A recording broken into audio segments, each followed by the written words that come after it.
Taigi sveiki, čia vėl Šarūnas, Griaustinis LT ir šiandienos tikslas yra išmokti programuoti tiem, kuriuos galbūt nedomina webas, kuriuos domina konkrečiai skaičiai, galbūt kažkokia analizė, galbūt kažkokie finansai ir turbūt aiškiausia galbūt būtų tiems, kurie šiuo metu Excel'u naudojasi ir jiem ten jisai tinka, patinka. Na, bet kaip visi žinom, Excelis turi savo limitus, ties tam tikro kiekių duomenų pasidaro nebepraktiška ir galbūt žmonės galvoja, ką daryti toliau, kur judėti, arba, nežinau, vargsta šiuo metu su MATLABu ir ieško pakaitalo tam. Tai šiandien mokysimės kalbą vardu Julia ir neikite į darbo skelbimus, neieškokit, kiek ieškoma Julia programuotojų, nes turbūt tokių Lietuvoje nelabai yra. Tai yra pakankamai jauna kalba, labiau skirta akademikams ir mokslininkams, bet iš esmės 8% turbūt, ar gal net ir daugiau to, ką išmoksite šiandien, yra pritaikoma visur kitur. Tai gal labiau fokusuokitės į tai, ką rodau, o ne galvokit apie tai, kiek iš to uždirbsit. Ir dar vienas dalykas, kodėl pasirinkau būtent Julia. Tai bent jau iš mano žinomų kalbų turi mažiausiai trinties pradedantiesiems, tai reiškia, užteks parsisiųsti Julia kalbą ir viskas, ir netgi operacinė sistema turėtų nerūpėti, nesvarbu ar Mac'as, ar Windows, ar Linux'ai, turėtų viskas būti vienodai, ir jokių editorių nereikia, jokių pakeitimų, tiesiog pasileisti ir viskas, bent jau tikiuosi to. Tai žodžiu, ilgai nedelsiant, šokam prie kodo.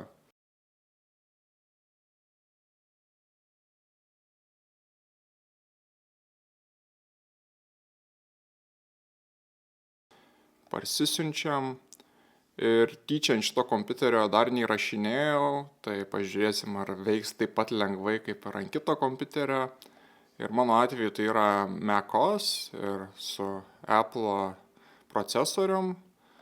Parsisiunčiu, o jūs aišku rinkitės pagal save, ar tai Windows'ai, ar Mac'as su Intel'u, ar Mac'as su M1, ar whatever kitų, ir kaip matot, ir FreeBSD yra versijos, ir Linux'ų įvairios versijos, žodžiu, reikia tiesiog žinot, kokią operacinę turit ir jai parsisiųsti.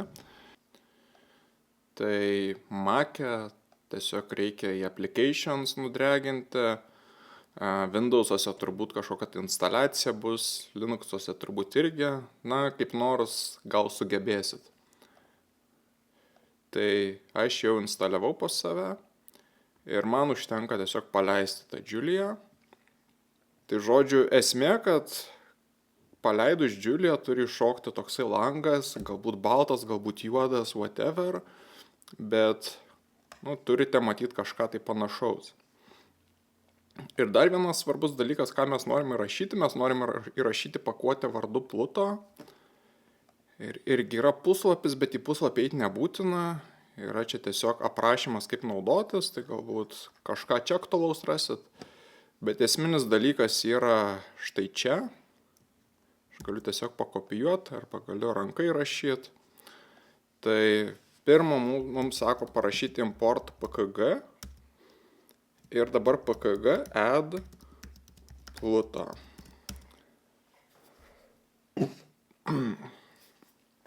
Tai trumpai tariant, kas vyksta, aš sakau, kad aš noriu instaliuoti biblioteką, kuri yra kažkur tai internete ir jinai vadinasi Pluto. Tai su to pkg add pasakau, prašau, instaliuok man Pluto. Ir Julia pati parsiunčia, instaliuoja, padaro viską už mus, tik reikia palaukti. Gerai, instaliavo Pluto. Dabar mums reikia sakyti import Pluto. Aha. Pavyko ir dabar pluto.run ir dabar turėtų nutikti magija. Va, štai mūsų magija. Tai tiem, kurie nėra dirbę su Jupyter Notebook'u, gali būti tai viskas nauja, bet iš esmės yra toks konceptas kaip užrašinės, vadinamas notebook. Ir mes kiekvienam, eksperimentui, kiekvienam pasibandymui galime susikurti po naują. Tai šiuo atveju pasakysiu, tarkim žaiskime su finansais. Sakau, naują sukurti, aš pavadinsiu ją gerai, finansai. Išsaugojo Ir štai turiu pulto užrašinę. Ir dabar ką aš galiu daryti, aš galiu paprastą matematiką atlikti apie problemų. Nežinau, 7 plus 18. Ir paspaudžia, jeigu Ctrl ir Enter, suskaičiuoja ir sukuria naują eilutę. Arba galiu va šitą paspausti mygtuką ir jisai tiesiog praleis perskaičiuos. Ką dar galiu padaryti? Galiu atnaujinti, kažkokiu tai naujų sąlygų pridėti. Ir jeigu aš nenoriu kas kartą naujos eilutės kurti, aš galiu spausti Shift ir Enter. Shift ir Enter tiesiog perskaičiuoja, kas čia buvo. Ir matote, galime atlikti matematiką, kas jau gera pradžia. Ką mes dar galime daryti, mes galime sukurti kintamuosius, tai pasakyti, kad šitos rezultatas yra mūsų kintamasis A. Vėl paspaudžiu Shift ir Enter. Ir dabar žinau, kad mūsų A yra 97. Dabar galiu sakyti, kad B yra A plus 5. Vėl Shift ir Enter. Mūsų B tampa 102. Ir turime du kintamuosius. Galima sukurti ir trečią, sakyti, kad C yra A plus B. Turime C. Kaip matote, paprastą matematiką atlikti lengva, kintamuosius sukurti irgi labai lengva. Aišku, po vieną kintamąjį kas kartą kūrinėti yra biški absurdas, greit pavargstame nuo to. Tai yra toks dalykas vadinamas masyvais. Masyvas reiškia, kad aš tiesiog galiu daug kintamųjų sudėti į vieną vietą, į vieną kintamąjį. Tai tarkim, mūsų D yra tarp laužtinių skliaustų A, B, C, na ir gerai 50. Ir jeigu paleisiu, aš gaunu, kad mano D kintamasis turi daug skaičių savyje. Nu gerai, ką aš dabar galiu nuveikti įdomaus su tuo D? Aš galiu pasakyti sum D ir jis suskaičiuoja sumą mano visų šitų skaičių. Jeigu aš norėčiau kažko gudresnio, tarkim, nežinau, vidurkio, min D ir dabar, sako, nežinau, kas tas min, kas yra vidurkis, tai čia nėra didelė problema. Using statistics. Tada man importuoja viską, kas čia yra. Tai aš galiu suskaičiuoti sumą, aš galiu suskaičiuoti vidurkį, aš galiu turbūt medianą gauti. Ir medianą turiu. Ir, nežinau, standartinį nuokrypį galiu suskaičiuoti. Ir standartinis nuokrypis. Įsivaizduokim, turime Exceliuką su daug eilučių, daug stulpelių ir mes, nežinau, finansų savo skaičiuojam, ne? Tai, pasidarykim šitaip ir aš galiu apvesti ir padaryti backspace'ą arba delete mygtuką ir galiu ištrinti tuos stulpelius. Tai Excel'e mes turime eilutes ir stulpelius ir dažniausiai sakome, kad stulpeliai priklausantis tai pačiai eilutei kalba apie tuos pačius duomenis. Tai vėliau prieisim, kad tas pats konceptas ir čia galiot gali, bet pradžiai padarykime standartinį programavimo būdą. Tai programavime susijusius duomenis mes aprašome struktūrą. Galime pasakyti, kad pas mus egzistuoja struktūra, kur pavadinsiu, nežinau, finances row. Ir jin turi pradžią ir pabaigą, tai pabaigoje parašom žodį end. Ir mes turėsime datą, turėsime reikšmę kažkokią ir turėsime komentarą. Ir paleidžiam, sako viskas gerai. Jeigu mes norime apsidrausti, kad čia būtų tai, ko mes tikimės, mes galime tipus nurodyti. Tai aš galiu pasakyti, kad data tai vislos rašys kažkokį tai tekstą. Reikšmė vislos bus su kableliu, tai floatas vadinamas. Ir komentaras irgi bus tekstas. Taip, sukūrėm struktūrą. Ir dabar mes galime sakyti, kad tarkim finance row. Ir čia pradžių datą parašome, tarkim, 23.12.30. Čia parašom šiam 4, 7, 9 ir čia parašom fejerverkai. Nu, tarkim. Finanses rau. Neteisingai parašiau. Va, sukūrėme vieną eilutę apie finansus kalbančią. Mes vėlgi galime sakyti, kad čia mūsų eilutė A. Ir galime sukurti naują eilutę B. Ir čia tarkim 24, 01, 05, 199 bananai. Ne? Turime antrą finansų eilutę.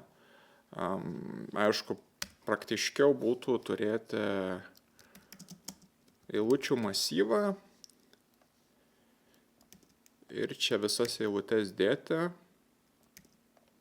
po vienu bendru kintamuoju. Ir turime eilutes savo. Ir dabar mes kūrėme ranka, bet įsivaizduokit, kad galime ir iš failo paimti, ir iš interneto kažkur parsisiųsti, įvairiais būdais mes jas galime gauti, dabar tiesiog imituojame. Turime krūvą eilučių. Ir dabar, tarkim, mes norim suskaičiuoti kažką su jomis. Kadangi mes jau turim struktūrą, biškį pasidaro sudėtingiau viskas, nes negalime sakyti tiesiog sum rows, nes nebežino, tai kaip skaičiuoti, nes mes turime ir datas, ir komentarus turime, ir skaičius, ir jis nežino, kaip čia suskaičiuoti.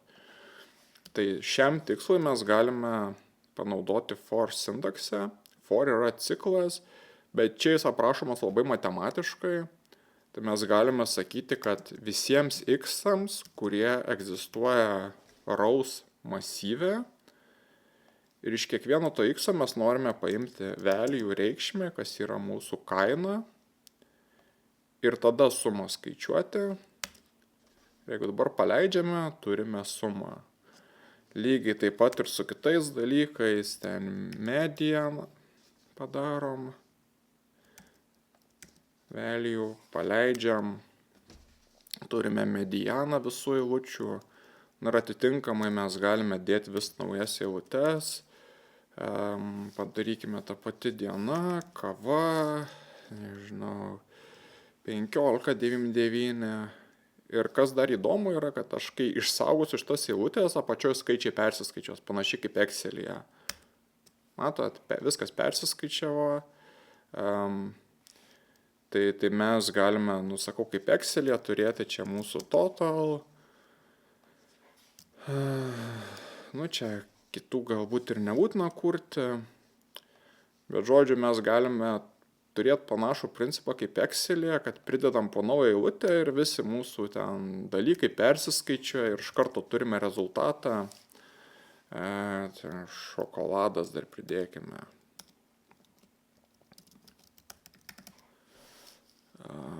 Kiek čia tas šokoladas kainuoja? Gerai, 2,35 €. Ne? Aš išsaugu eilutę, iš karto persiskaičiuoja viskas, turime vėl medianą, totalą, be problemos pridėti ir vidurkį.